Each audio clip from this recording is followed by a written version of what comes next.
Hey, brother. Don't you know today's not your day to irrigate? As sure as the grass is green, I can water my lawn. You can water your lawn 2 times a week. 1, 2. The only difference is when you're in a drought, you get 1 time a week. And I know you can count that high. I should be able to water my lawn whenever I want to. You can, but you know what you gotta do? What's that? You gotta use these bubblers and drippers. But what about my foundation? You can water that whenever you want, but you gotta use a soaker hose. Soaker hose? A soaker hose. Woo! Woo!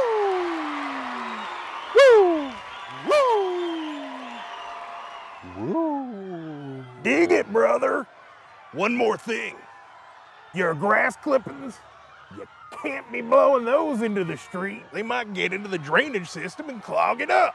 Well, we can't have that. No, we can't, but you know what you can have? What's that? Some sweet shin music. Go to WaterWise Denton to learn more. It's as easy as 1, 2, 3.